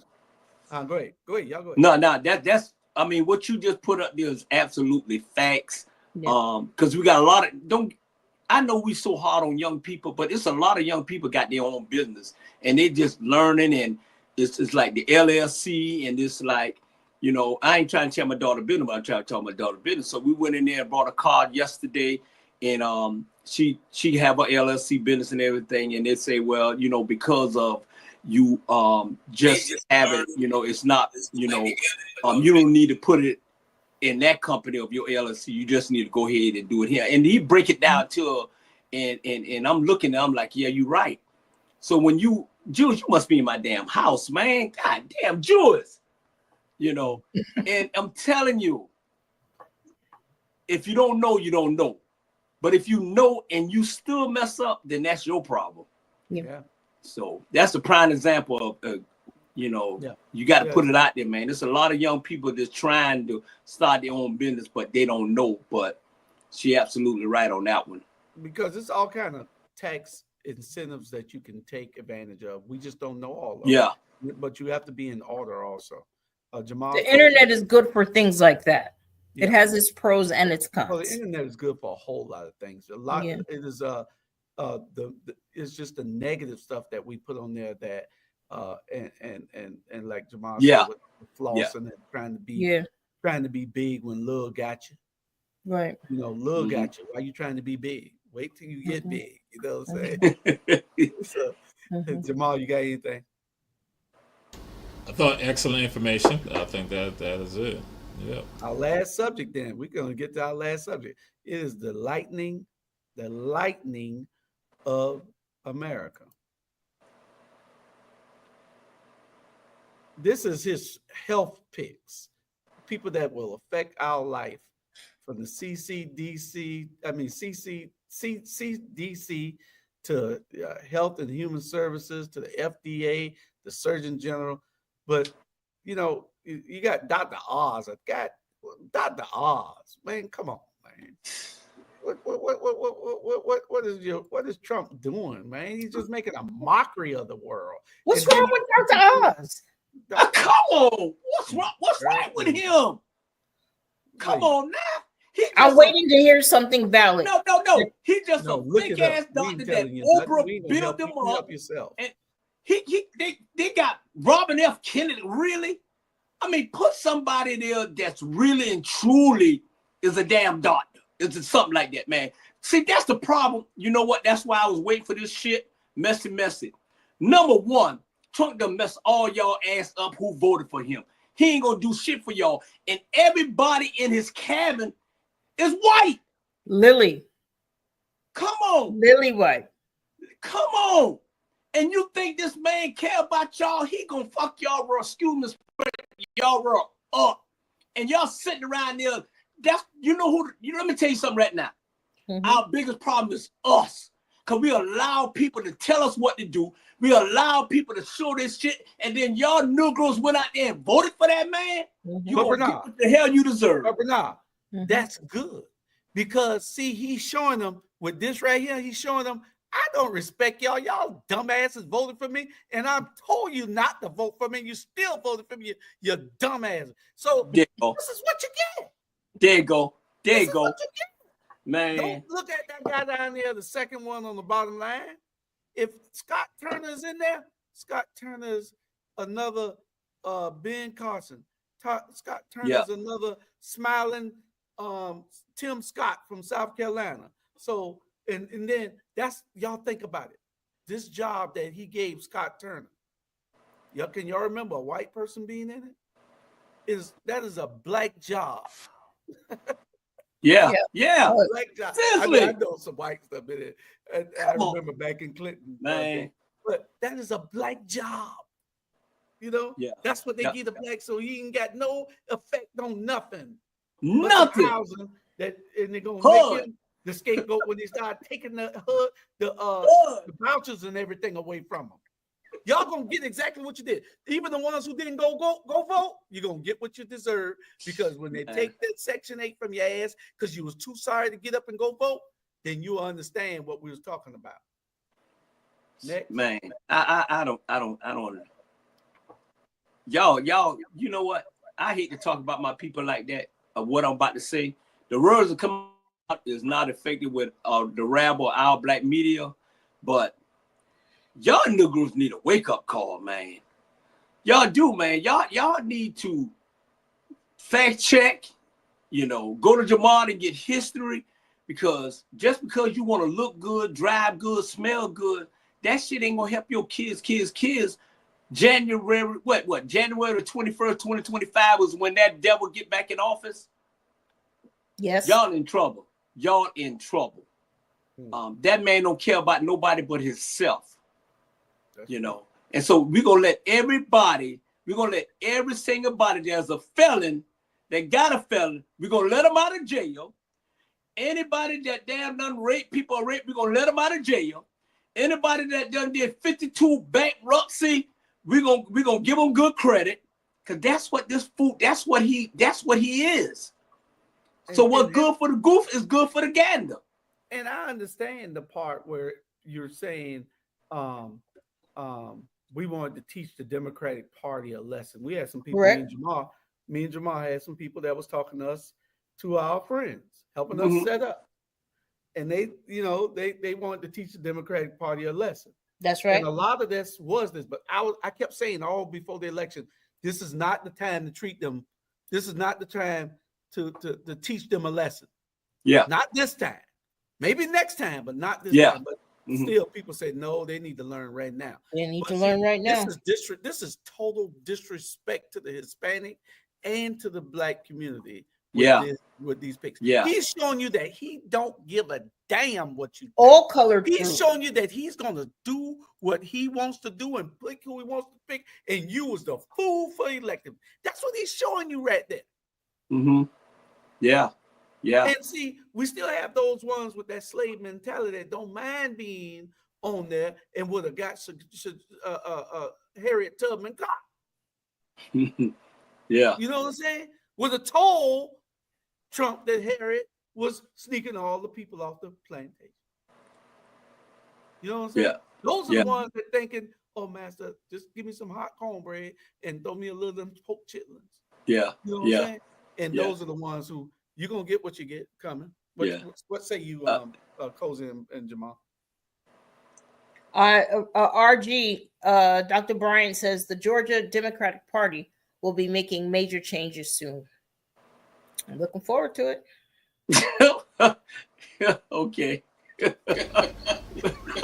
the hell he get that from? Okay. Hey, look at Ivan prophesizing. Ivan said there will come a time when our black media is publicly traded on the stock market. That's right. Claim it, because Jamal looking for his 6 figures. I know it. Hey, and Jew, I know it. And Jamal, me and Jamal better have a 6 figure, because the women say if you ain't got a 6 figure, you ain't getting none what they got. You ain't getting a stinky finger. You ain't getting shit. 6 fingers, stinky finger. Yeah, that's how it goes. Yeah, they got Nakima Williams out of there, the Georgia Democratic Party. It ain't just about Nakima. It's about the messaging of the whole Democratic Party. They thought that they were supposed to come here and talk to only certain people, disregard the real people who do the work, and then win. Yeah, you won Chatham, but if you did this everywhere and you thought that was the model to follow, then you got what you deserve. Yeah. And we are going to get, it's going to be all of us suffering. I ain't saying that I'm going to be left excused from it.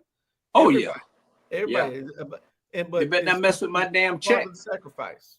Yeah. They mess with my check. Jamal, last thing. All right. I've said this and I posted it on my other Facebook account. And so when I did it and I posted on my other social media outlets, I went and said, I said this right here. But some people didn't want to listen to me, so I'm going to throw it out there, and we got to know who to direct this stuff to. Black men overall voted for Kamala Harris. But why did white women betray their sisters again? This is an opinion written in The Roots by Derek Jackson on Today. About 98% of black women voted for Hillary Clinton back in 2016. Forget abortion rights, forget democracy itself. White women collectively made it clear what the top issue has been all along: white privilege.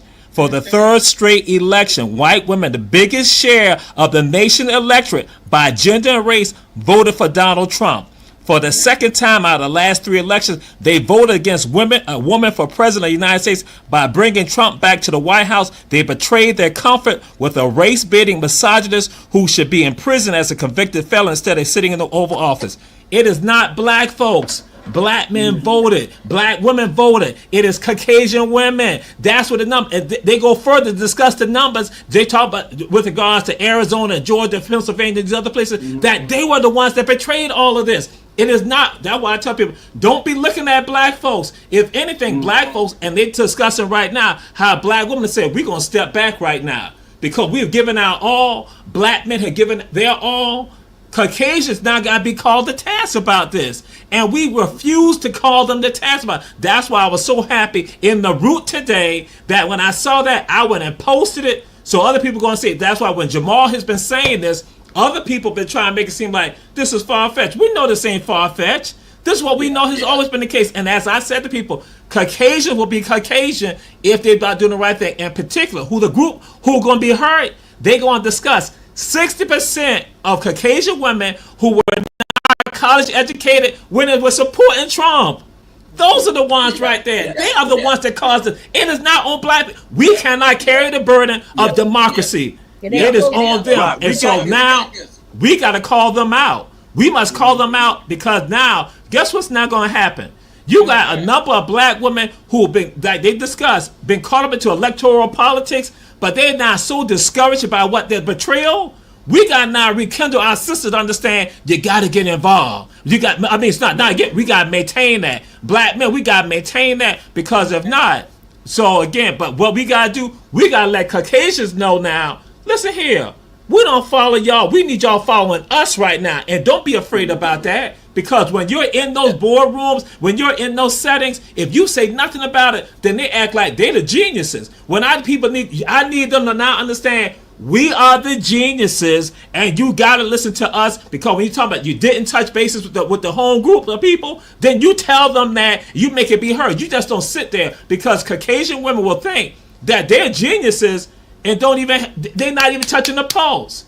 So again, that's why I'm like saying this has been said on the Rabble before. This has been said on Run Tell That. Again, Caucasian women are the reason why we are not dealing with a Trump presidency. It is not us, it's them. Okay, I understand. Hey, you're absolutely right. I'm sorry, It's not Drew. me. But I'm gonna say this here. I ain't letting no so-called I ain't letting the ones that look like us, black, that look like us, voted for his ass. I don't give a damn. So you ain't off the hook. Your ass ain't off the hook. That's correct. I don't give a damn if Becky vote for That's him correct. 1,000 million That's times. correct. Your That's ass ain't off the absolutely correct. hook, Cozy, or the rest of them who voted for him. So don't give me that shit. Y'all That's voted for absolutely him. correct. Y'all voted for him, and Becky done push y'all in. So y'all ass ain't off the hook. I understand what you're saying, Jamal, and you my brother, but don't get them. Don't let them get off the hook that easy. That's correct. Because your ass voted for him too. Absolutely correct. And nobody on here said that before that it was black men's fault just now. Nah, we're not saying that. We're saying that enough of them. It's a numbers game. It don't. If they voted in 86% instead of 92%, that percentage means something. That's enough votes to swing. Mm-hmm. So those people, we know that we're going to overwhelmingly, the Democratic Party is going to overwhelmingly vote for Kamala Harris in every aspect, from every demographic, every ethnicity. They're going to vote for Kamala Harris. All the black men and women are going to vote in large numbers. Mm-hmm. But when you take 5 or 6% of them and move them to the other side, and those crazy people are voting, it turns when how many races took 2 weeks to call? You know why it took 2 weeks to call? Because those people that we're talking about right now voted on the other side, so they can teach the Democratic Party a lesson. No, it wasn't black men's fault. Yeah, no. We know these 3 black men right here voted for Kamala. Yes, we know it ain't her our fault. Yeah, but we know that it's some fools out there that wanted to hurt themselves and didn't give a damn. So we all suffer. So we're just casualties of war. Go ahead, Cozy. I was just going to say, and I've said this before on both shows, that I personally did not vote for Trump. This is not a personality contest. My thing is, I just voted against her. She did not state 2, 3, 4 of her policies. She could barely answer a question. Softball questions were thrown at her. She's almost like a deer in headlights. Yeah. This crazy laugh. Do we want her standing toe-to-toe with other heads of states if shit really broke out? Yes. No. Yes. Because at the end of the day, do we want that devil jackass to be right there? He would do more worse than her. And that's the problem, man. Y'all I disagree with you. No, I disagree with you. Throw this damn woman under the bus. Y'all I throw didn't this vote for woman Trump. under the I bus. voted against Kamala. But what I'm saying is this here. What I'm saying is this. This woman ain't had no choice but to step up because the other devil couldn't, because he was too old to carry it on. Stop hitting this woman like this here. I get tired of y'all black women always got some shit to say about that damn woman because she married to a damn white man. That's all of what this shit is about. You can't say that that's how I feel. Yeah, it is. And you talking about she don't know. Trump can't give you no damn agenda when nothing whatsoever. And y'all, she didn't know what she was talking about. And she, man, I don't understand what you're saying, Cozy, because what you're saying is that she couldn't answer a question. Do you know any damn women smarter than her? You know smarter than her. Come on. You don't know anybody smarter than her. Y'all done lost your damn mind. Do you know smarter than her? Come on. Michelle Obama. Name them. Michelle Obama. I just did. Well, Michelle she wasn't running. Michelle Obama. Michelle ain't running. Please. Michelle wasn't running. Kamala is not smart. She just earned degrees in a certain position. She's not smart to get the degree. Okay, it's a lot of y'all not smart. It's a lot of y'all not smart. But she was smart enough to be the vice president of the United States. She was chosen and supported by a machine, and it didn't work. You know what? I hope Trump's sticking to all y'all black ass. That's all I got to say. And he is. She was a weak candidate who didn't have the Courage courage to stand at Come Howard on. University, her beloved Howard University, and talk to those young people and admit defeat. Man, I'm gonna put my glasses back on. All this information, and then we go spread this propaganda. That woman is smart as hell. Yeah. Shit. Yeah. You don't become. Come on, really? Come How on, many dumbass man. lawyers you know? Come on. Very few. Hey, let me tell you this here. I'm not Tell buying Donald that shit. Trump. What makes you think that she's dumb? That's what So I'm saying. what would Would you you do answer the differently questions? in the Hold on, Biden administration? Hold on. Could Nothing you I could answer the think of. questions that you saying that she could? I just said it.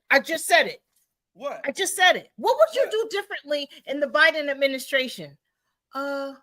Nothing I could think of. Come on. If that's the reason why you didn't vote for her, come on, you done lost your No, damn I didn't mind. vote for At her, the and I end would of the never day, vote for her. listen, Here's another one. Here's another one, Bernard. If you let me finish. Okay, give me another one.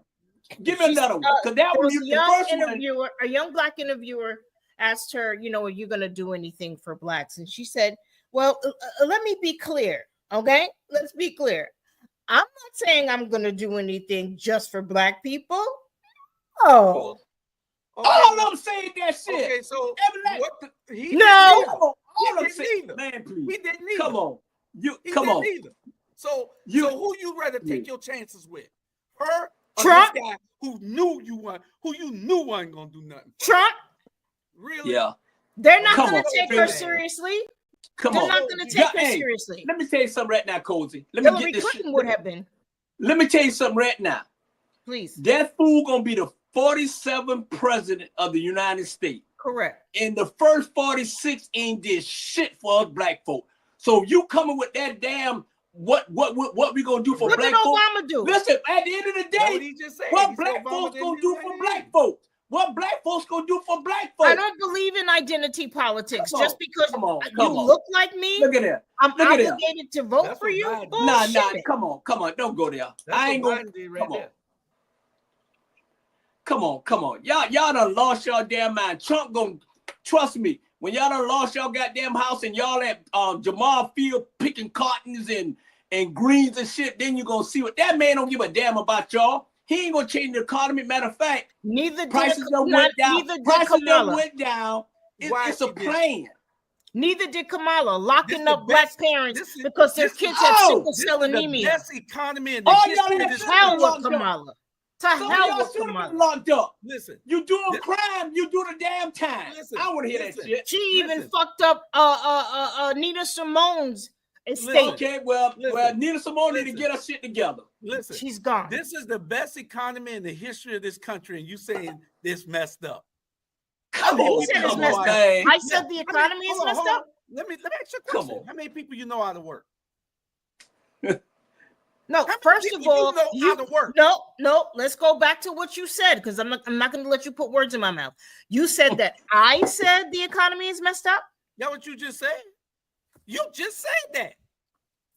Roll back the tape. just Roll said back that. the tape. Roll back the tape. Yeah, roll back the tape. I You never just even used said the that. word economy in this whole 2 hours. I never even used the word economy.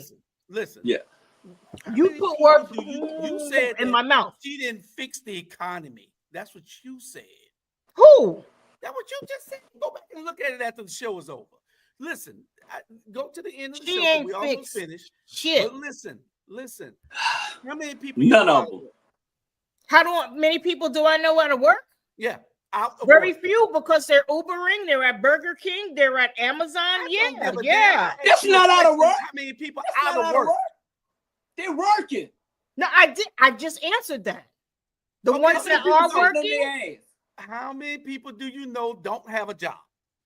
very few. Why? Because there are plenty available now. But are there plenty available that are moving Donald the Trump world? ain't in office. Are there plenty But available you that know are moving the needle? but hold on, so you can learn something. Can't learn nothing talking.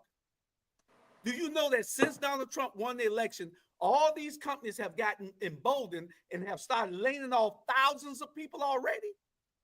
Did you know that? Well, Yeah. y'all need to stop watching it. I told you from day one, I am the least political person on this panel. No, but you're the most controversial person when you talking about Kamala Harris and you talking about Donald Trump. That's what the rabble is all about. Yeah, I didn't come into this. I didn't come into this space to follow what you all do. No, you're right. I came into the space to speak my truth, and I own it.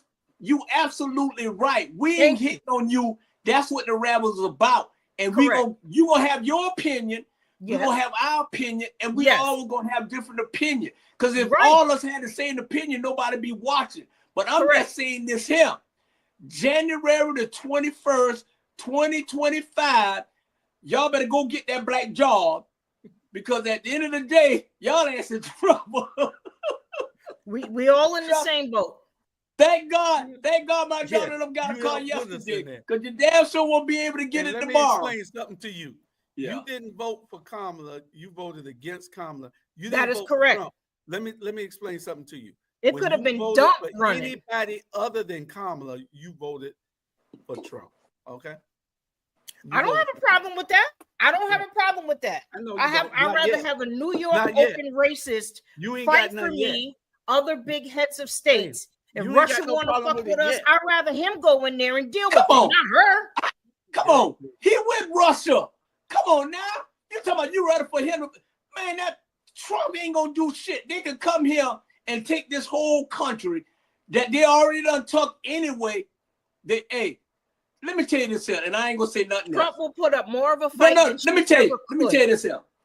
The Indian found the country, the black folk built the country, and the white man stole the country, and that's history the way it is. And Trump guess who said that? Guess who said Trump, you black people built this? I just said it. Yes, because Trump already said it. You black people built this. Man, y'all, boy. You can quote Trump, me. But you so y'all done lost your damn mind.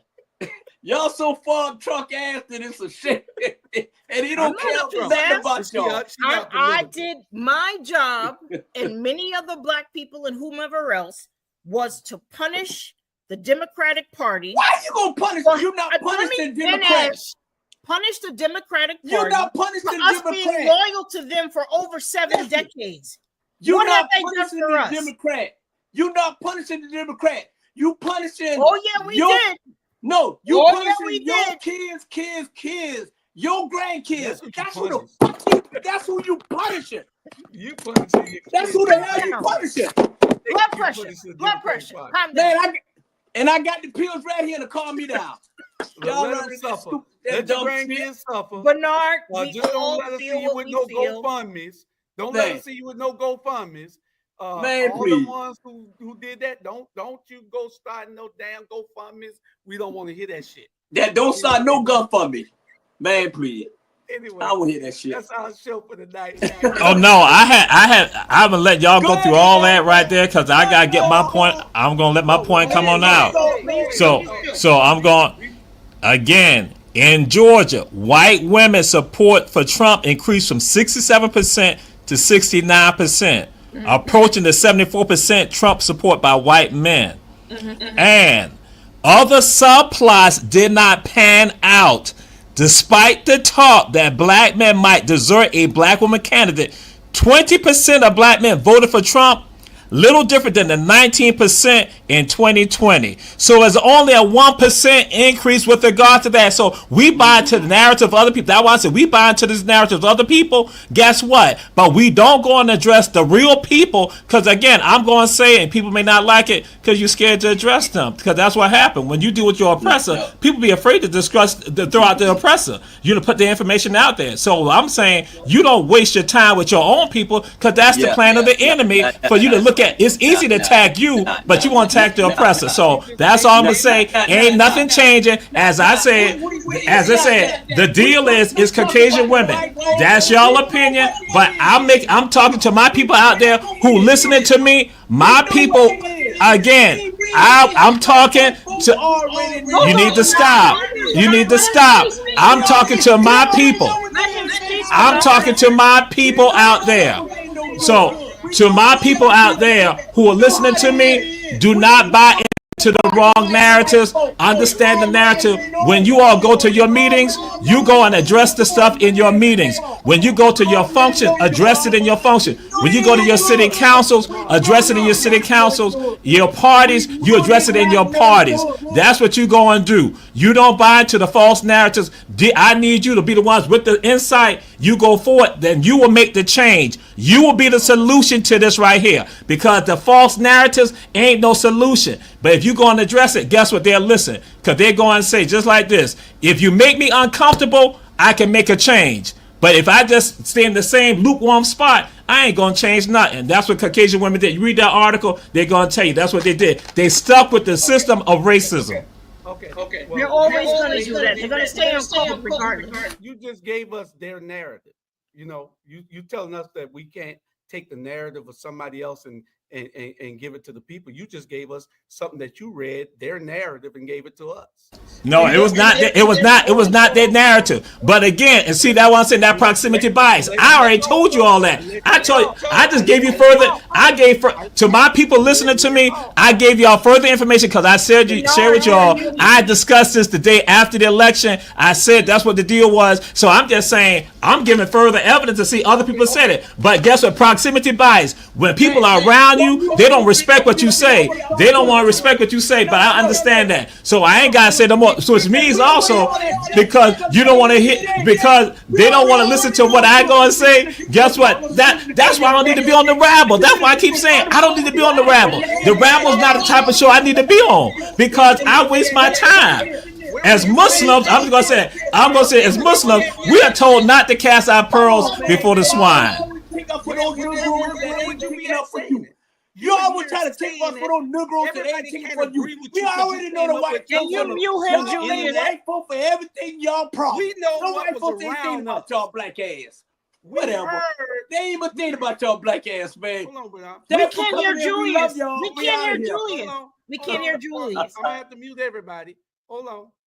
Listen, we understand that we're not going to agree. Correct. I'm telling you, it's a numbers game. The big problem with why Kamala Harris lost is people didn't go out to vote. That's the real reason. I could smoke a bag of that. That's the real reason that she didn't win. People did not go out to vote. It was less people voted in this election than in the last election. So it's 15 million more people, less people voted, or more that didn't vote this time. So what I'm saying is, just because somebody disagree with you, Jamal, don't mean that you shouldn't be on the platform so you can straighten them out. What you keep talking about, that's worse than what you see Cozy ran anyway yet? Cozy I'm just saying it wastes my time. I get tired of this. But you make me do this. That's why I don't want to be doing this. You gotta hold on. Just because you say that don't mean that it's the irrefutable truth. Just because those are white people's numbers. Don't mean that it's the truth. It don't mean that we have to accept it. That's it, man. Stop blaming the white folks. And that's why I say I don't need to be on this platform, because this is not the type of platform for me. But you make me do this. You make me do this. You need to be on here. Trust me. Cozy. Go tell it in the park and see how many people hear you there. How many people hear you there? I have my own forum for me to do this. That's why I have my own conversation. That's why I say I don't need to be here. That's why I keep saying. We good. At the end of the day, let me tell y'all something. Stop blaming no goddamn white folk for y'all downfall, the Chinese, the Indian. Y'all the one go to the goddamn and get your nails. Not me. Dollar Tree. On, man. I'm doing myself. Blaming. Dollar Tree. Accountability. Take accountability for our action. Great show. I love you, Jamal. I love you, Cozy. I love you, Julius. Now I got to go get me some ass from Cheetah. Great show. I've been saying for 3 years I want to be free. I want to just do run tell that and be free. That's why I say for 3 years now. Renew his contract. I haven't told you. Hey. So let me ask you, Jamal. Does this mean are you contractually obligated to stay on the Rabble? Yes. He ain't going the damn way. Where he going? First of all, he ain't got no girlfriend. He ain't got no food in this house because That's he in not the damn fair. field. That's not fair, Bernard. No, he ain't got nothing, Coach. You don't know him. You just got him. You're right. Jamal ain't got no life. He dedicated to our Black Media Network, and that's his damn job. You gonna have Posey stalking that man after a while. Anyway. Jamal, you are safe with me. No, you're not. No, I love you and I respect your knowledge, and I look forward to anything that you have to say, but I promise you, you're safe with me. I got a 42-year-old shorty. Jamal, don't listen to that bullshit. No, you're not. You ain't safe with her. You safe with me and Jules before you be safe with her. We tried to get 20 minutes, 30 minutes all the way. Y'all went all the way for the next 30 minutes, and it's just part of what it is. People, this is the Rabble. It's passion. It's passion. What we're supposed to do. We're supposed to express ourselves to the ability to which our knowledge lets us. Correct. And if somebody can straighten that and give a differing opinion, then it is up to the viewers to decide who they believe. Correct. You know, and you say it with passion and do it with passion, then that's all we can say is you did it out of love. What you say, Jamal? That's what I said. I was talking to the viewers. I was talking to the viewers. And then again, I'm like looking at 2,000 more people than what was on Rontel. That again, that's what I'm saying. That's what I'm talking about. I'm looking at the number. I look at the numbers because I know what's going to happen later on down the line. They're going to get more advertising dollars for the Rabble than Rontel that.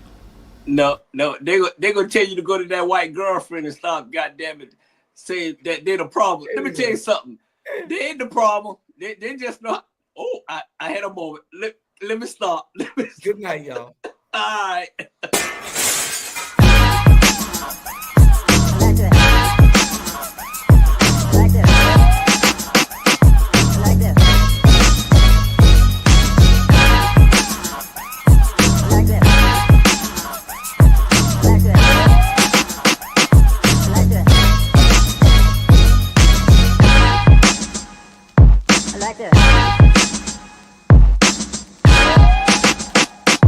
Like this.